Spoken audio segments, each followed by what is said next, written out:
Hello friends, मैं स्वागत करता हूं डेली करंट अफेयर्स के इस इंटरेस्टिंग सेशन में, जहां आप लोग को 25 नवंबर 2024 का करंट अफेयर्स बताया जाएगा, जिसमें हर क्वेश्चन आपको जो है मैपिंग के माध्यम से और स्टैटिक जीके के माध्यम से बताया जाएगा। तो वीडियो लास्ट तक देखिएगा और ये सब चीजें पूरा आपको कवर किया जाएगा करंट अफेयर्स में, और हर क्वेश्चन का आपको जो है डिटेल्स भी बताया जाएगा। तो शुरुआत करते हैं आज के जो है करंट अफेयर्स का। वीडियो लास्ट तक देखिएगा, क्योंकि काफी सारे जो है क्वेश्चन आपको नए मिलेंगे और काफी सारे नई जानकारी आपको मिलने वाले हैं। तो शुरुआत करते हैं आज के इम्पोर्टेंट डेज के साथ। आज जो है international day for the elimination of violence against women है, यानी महिलाओं के खिलाफ हिंसा उन्मूलन के लिए अंतर्राष्ट्रीय दिवस है, ये मनाया जा रहा है। तो कब मनाया जा रहा है, तो याद रखना आपको 25 नवंबर को। ये देखिएगा 25 नवंबर नहीं लिखा गया है, तो याद रखना है महिलाओं के खिलाफ जो हिंसा होती है उसके उन्मूलन के लिए, उसको एलिमिनेट करने के लिए, हटाने के लिए यह दिवस जो है अंतर्राष्ट्रीय स्तर पर मनाया जाता है। 1993 में जो है संयुक्त राष्ट्र महासभा द्वारा जो है इस वर्ष को घोषणा किया गया था, तब से ये प्रतिवर्ष जो है मनाया जाता है। तो आप जानते होंगे महिलाओं के खिलाफ जो है हमारे देश में या पूरे विश्व में जो है अपराध किस तरह से होते हैं, हिंसा किस तरह से होता है। हमारे देश में जो है इसीलिए जो है घरेलू हिंसा से महिलाओं का संरक्षण अधिनियम बना था, जैसे 2005 में। तो आपको ये याद रखना, क्वेश्चन ये पूछा गया है कि महिलाओं के खिलाफ जो हिंसा महिला संरक्षण अधिनियम था, घरेलू हिंसा से महिला संरक्षण अधिनियम, ये कब पारित हुआ। तो 2005 में ये अधिनियम आया था। ये क्वेश्चन कई बार से डायरेक्टली पूछा गया कि ये कब आया है। देखिएगा, महिलाओं के खिलाफ हिंसा सिर्फ उनको मारना और उनको प्रताड़ित करना नहीं है। उनको जो है जैसे किसी के सामने गाली दे देना, उसके बाद उनका अपमान करना किसी के सामने, उनको हमेशा नीचा दिखाना, तो ये सब जो है ये सब अपराध आता है महिलाओं के खिलाफ। उसमें जो है इस अधिनियम में जो है ये सब अपराध बताया गया है। तो किस तरह से जो है महिलाओं के खिलाफ जो है अपराध होता है, ये सब जानते होंगे आप सबसे। इसीलिए कहा जाता है हमेशा है कि महिलाओं को, बच्चियों को, और मतलब बच्चों को भी, मतलब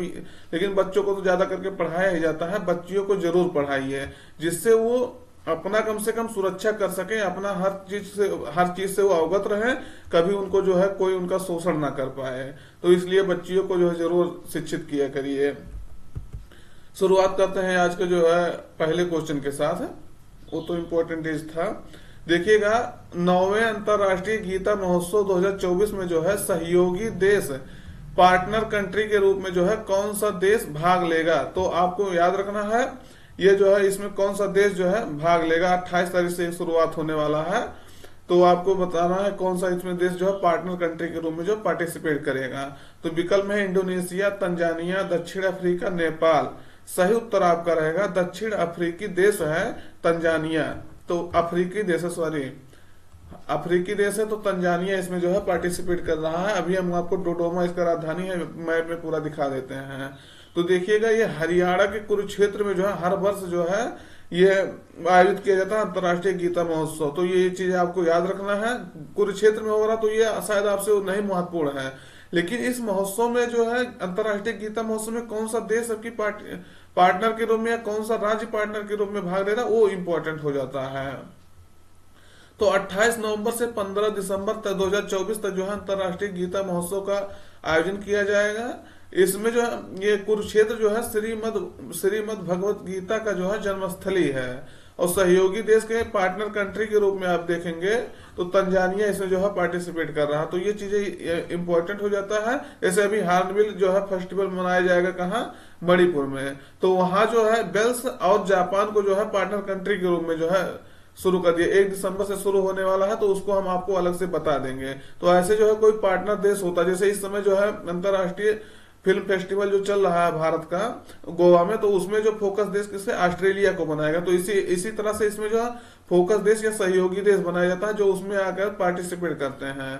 और सहयोगी राज्य के रूप में देखेंगे, पार्टनर स्टेट के रूप में तो उड़ीसा है। तो ये दोनों क्वेश्चन आपसे पूछा जा सकता है, महत्वपूर्ण है। अंतर्राष्ट्रीय गीता महोत्सव का जो है आयोजन 2016 से किया जा रहा है, और प्रत्येक वर्ष यही कुरुक्षेत्र में होता है। तो ये क्वेश्चन उतना नहीं आपसे हो सकता पूछा जाए ये हरियाणा के कुरुक्षेत्र में कि हाँ, क्योंकि ये हर वर्ष यही हो रहा है। इसमें कौन सा देश जो है तंजानिया अब की बार पार्टनर कंट्री के रूप में, तो ये महत्वपूर्ण है। तो तंजानिया, ये देखिएगा इसकी राजधानी क्या है, डोडोमा।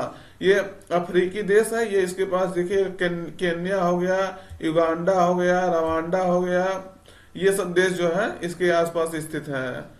तो आपको याद रखना है यहाँ जो है इसी से जो है लेक विक्टोरिया भी जो है कनेक्टेड है। तो आपको याद रखना है, क्योंकि जो है लोकेशन और इसकी राजधानी इसी बहाना याद रखना। आप जो है जैसे कोई पढ़े तो उसका जाके देश या राजधानी देख लीजिए, क्योंकि राजधानी डायरेक्टली पूछा जा सकता है। और ये लैंडलॉक कंट्री नहीं है, देखिएगा, क्योंकि सागर से जो है अपना सीमा साझा करता है। तो तंजानिया है, इसकी राजधानी डोडोमा है, और इसके देखिएगा लेक विक्टोरिया जो है इससे सीमा साझा करता है। ये क्वेश्चन पूछा गया है, तो ये चीजें आपको याद रखना है। इसके ऊपर केन्या है। तो क्वेश्चन जो है महत्वपूर्ण है, इसको आप ध्यान रखिएगा। अगला देखिएगा, अंतरराष्ट्रीय सहकारी गठबंधन इंटरनेशनल कोऑपरेटिव अलायंस का वैश्विक सहयोगी सम्मेलन, वैश्विक सहकारी सम्मेलन देखिएगा कोऑपरेटिव कॉन्फ्रेंस 2024 का आयोजन कहाँ हो रहा है। तो आपको याद रखना है इसका आयोजन, इसको हम 2 या 3 बार जब से इसका घोषणा हुआ तब से बता चुके हैं। तो भारत की राजधानी नई दिल्ली में जो है आज से शुरू हो रहा है, 25 से लेकर के 30 नवंबर तक चलेगा।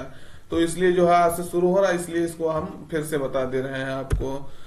क्वेश्चन बहुत महत्वपूर्ण है, क्योंकि अगले वर्ष जो है 2025 में अंतरराष्ट्रीय सहकारिता वर्ष जो है घोषित किया गया, सहकारी वर्ष। तो इसलिए क्वेश्चन जान लीजिए एग्जामिनर के जो है एकदम निगाह में रहेगा, इसको जो आप याद रखिएगा। तो वैश्विक सहकारी सम्मेलन जो है 2024 नई दिल्ली के भारत मंडपम में 25 से 30 नवंबर तक आयोजित किया जा रहा है। इसका थीम है cooperation is the foundation of prosperity for all, यानी सहयोग सभी के लिए समृद्धि की नई, देखिएगा न्यू है, नई नहीं न्यू है। तो ये चीजें आपको याद रखना, न्यू है। उद्देश्य क्या है, सहकारी संगठनों के बीच जो है वैश्विक समन्वय को जो है बढ़ाना, इस उद्देश्य से किया जाता है इसका आयोजन। और सहकारी गतिशीलता को जो है बढ़ावा देना और उसकी सततता पर चर्चा करना, विकासशील राष्ट्र में जो है सहकारी संगठनों की जो है भूमिका को मजबूत करना। तो इस उद्देश्य से जो है इसको आयोजित किया जाता है। तो आपसे एक क्वेश्चन ही बता ही दिए कि संयुक्त राष्ट्र महासभा द्वारा जो है वर्ष 2025 को जो है अंतरराष्ट्रीय सहकारिता वर्ष जो है घोषित किया गया है। तो अंतरराष्ट्रीय सहकारिता वर्ष भी पूछा जा सकता है कब घोषित किया गया, तो 2025 में। अगला देखिएगा, हाल ही में भारत और किस देश ने जो है स्थानीय मुद्रा में सीमा पार लेन देन के लिए जो है समझौता किया है। ये जो सीमा पार लेन देन होता है व्यापार में मुद्रा में, तो इसको कहते हैं करेंसी स्वैप एग्रीमेंट। तो ये चीजें आपको याद रखना है, करेंसी स्वैप एग्रीमेंट आपसे डायरेक्टली पूछा जा सकता है। तो ये जैसे जो देश भारत के साथ मित्रता पूर्व व्यवहार करते हैं, तो उनके साथ जो है भारत करेंसी स्वैप एग्रीमेंट करता है। इसका मतलब ये होता है, जैसे आप सब जानते होंगे कि इंटरनेशनल लेवल पे जो है व्यापार डॉलर में होता है, आप सब जानते होंगे, क्योंकि डॉलर जो है एक मजबूत करेंसी है पूरे विश्व में, और पूरे विश्व की जो है मान्यता है इस पर। तो ये जैसे मान लीजिए हम किसी देश से व्यापार कर रहे हैं, तो उधर से भी डॉलर, अगर उधर से हम कुछ आयात करेंगे तो निश्चित रूप से उसको डॉलर पेमेंट करेंगे। अगर वो हमसे आयात करेगा यानी निर्यात करेंगे तो हम डॉलर पाएंगे। तो लेकिन ऐसा होता है कि डॉलर की कमी है, इस मतलब डॉलर महंगा भी है और कमी भी है। तो क्या होता है कि डॉलर की अगर ये डॉलर हम अगर यूज ना करना चाहते तो ऐसा करते हैं कि यहाँ की जो लोकल करेंसी, जैसे ये मालदीव के साथ हम किए हैं, तो ये चीजें आपको याद रखना है। मालदीव के साथ किया तो जैसे मालदीव की जो लोकल करेंसी है वो भारत की रुपया, तो उन दोनों रुपया और यहाँ के लोकल करेंसी का बीच मिल करके जो है ये एग्रीमेंट होता है कि आप हमें अपने देश का मुद्रा दीजिए, हम आपको अपना रुपया देंगे। तो ये मतलब इस तरह से जो है इसे करेंसी स्वैप एग्रीमेंट कहते हैं। तो ये मालदीव के साथ किया गया है। मालदीव के साथ इस समय जो है जान ही रहे हैं दोस्ती बढ़ रहा है, क्योंकि जब ये बने थे मुइज्जू साहब, तो मोहम्मद मुइज्जू, तो देश में जो है काफी जो है निगेटिव ये इमेज आया था कि इनके जो है भारत के पूरा विपक्ष में, लेकिन अब ये जो है भारत के पक्ष में ऐसा कुछ लगता है कि भारत के सहयोग से काम कर रहे हैं। तो याद रखना है, जैसे क्या होता है करेंसी स्वैप एग्रीमेंट, ये जान लीजिएगा कि आपके पास आलू है और किसी के पास टमाटर है, तो दोनों देश जो है, दोनों लोग के पास, 2 लोग हैं, दोनों लोग के पास जो कोई महंगा सब्जी खरीदने के लिए पैसा नहीं है, या वो सब्जी महंगा पड़ रहा है कोई दूसरा सब्जी, तो क्या करेंगे, दोनों लोग ये कहेंगे कि आप हमें आलू दे दीजिए और हम आपको टमाटर दे देंगे। तो दोनों लोग के पास जो है दोनों चीज हो गया, एक लोग के पास आलू था खाली, एक लोग के पास टमाटर था, दोनों लोग मिल करके जो है एक दूसरे से थोड़ा एक्सचेंज कर लिए और उसके बाद दोनों लोग के पास 2 चीज हो गया। तो वो चीजें होती हैं कि करेंसी स्वैप एग्रीमेंट होता है कि उन्हें जो है डॉलर की आवश्यकता पड़ती ही नहीं है और काम भी चल जाता है व्यापार का। तो ये होता है करेंसी स्वैप एग्रीमेंट। तो मालदीव के साथ ये किया गया है। तो भारत और मालदीव देखिएगा किए हैं, और भारत जैसे यूएई हो गया और ऐसे ऐसे देश हैं जिनके साथ करेंसी स्वैप एग्रीमेंट कर चुका है। तो ये आपको याद रखना है, ये जान लीजिए कि गहरी मित्रता का ये प्रतीक है, करेंसी स्वैप एग्रीमेंट है। तो आप इसको याद रखिएगा। अगर दोस्त जानकारी अच्छी लग रही है तो चैनल को जरूर सब्सक्राइब करिएगा और अपने मित्रों तक जरूर शेयर करिएगा। अगला देखिएगा, किस भारतीय को जो है doctor Martin Luther king junior विश्व शांति पुरस्कार है, जिसे इसे जो है विश्व शांति पुरस्कार भी कहा जा रहा है, तो इसे सम्मानित किया गया। इसका लेकिन पूरा नाम है doctor Martin Luther king junior विश्व शांति पुरस्कार। तो इसे किसे सम्मानित किया गया है? तो सही उत्तर आपका रहेगा देश के प्रधानमंत्री जो है नरेंद्र मोदी को, उनको ये सम्मान जो है इस सम्मान से सम्मानित किया गया है। तो आपको याद रखना है, ये वहां गए नहीं थे लेकिन उनको जो है इस सम्मान से सम्मानित किया गया। देखिएगा, प्रधानमंत्री नरेंद्र मोदी को जो है उनकी अनुपस्थिति में, वो वहां पहुंचे नहीं थे, उसमें भी अमेरिका में यह जो है पुरस्कार प्रदान किया गया है। तो आपको याद रखना है, अमेरिका में यह पुरस्कार दिया जाता है। इसका प्रदान करता जो है, पर जो कौन देता है, तो वाशिंगटन एडवेंटिस्ट यूनिवर्सिटी, ये जो है यूनिवर्सिटी और association of Indian American minorities, ये जो है एक संगठन है। तो ये दोनों मिल करके जो है ये इसको प्रदान करते हैं। तो भारत को जो है, भारत के प्रधानमंत्री को जो है ये अवार्ड दिया गया है। तो पीएम मोदी कोई ऐसा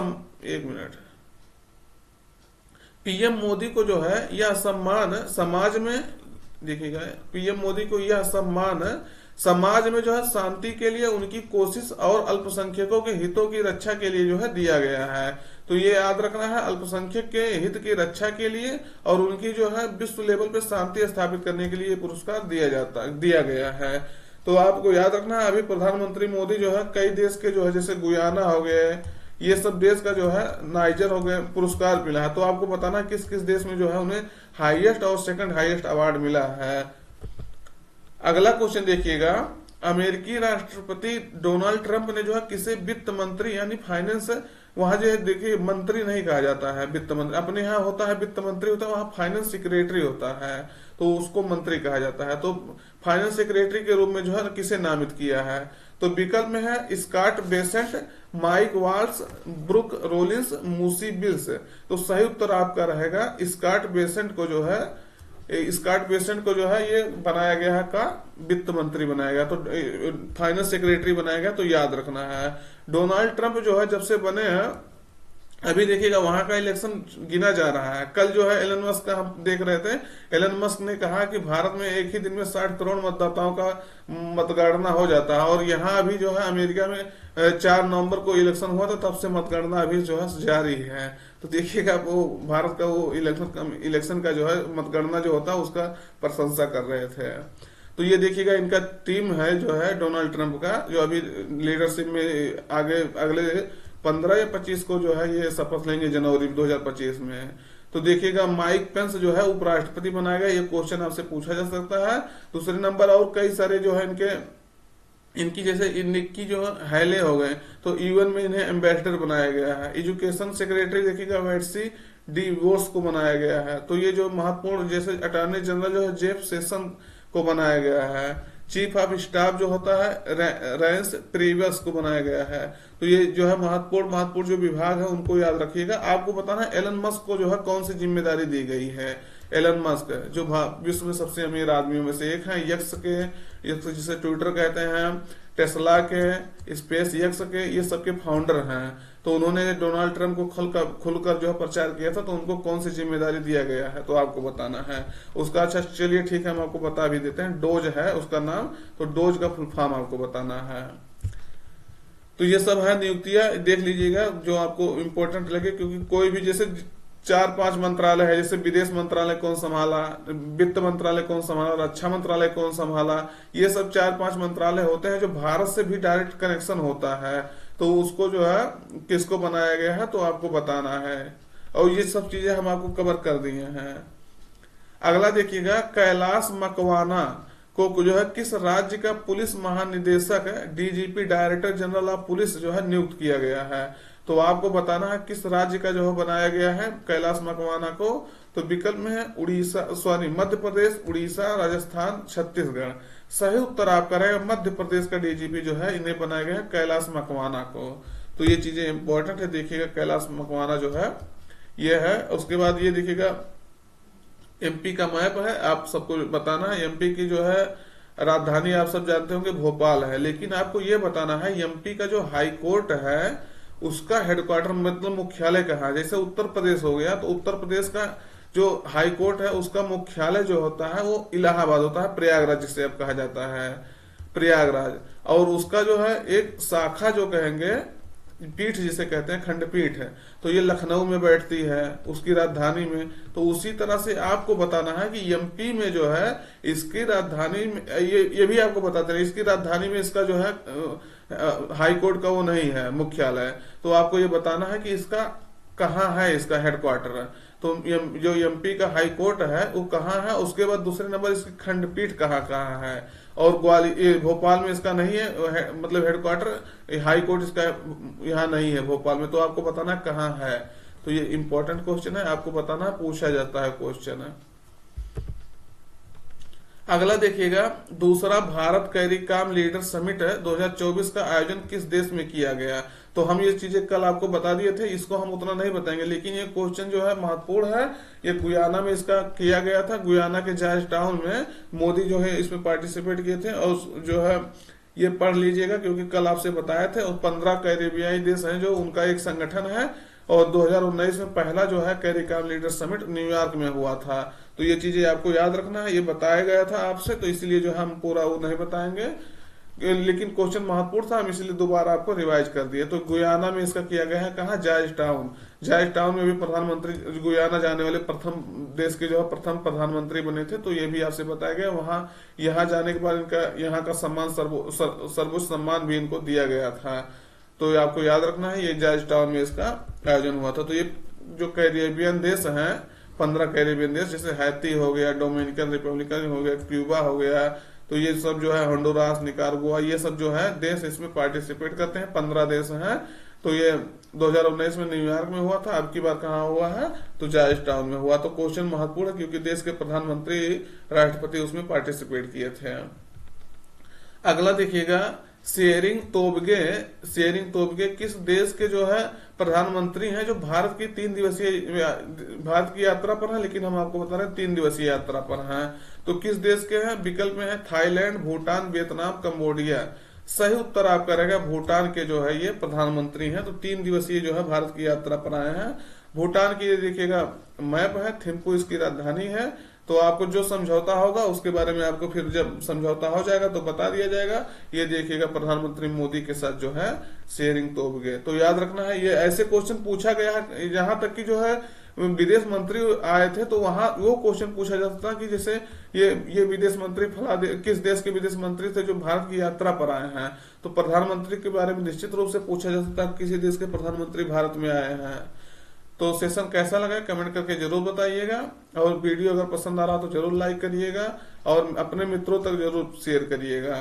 और चैनल को अगर अभी तक सब्सक्राइब नहीं किया तो सब्सक्राइब कर लीजिएगा। तो मिलते हैं नए सेशन में, तब तक का अपना पढ़ाई ध्यान रखिएगा, अपना और अपने परिवार का ध्यान अच्छे से रखिएगा। मिलते हैं नए सेशन में।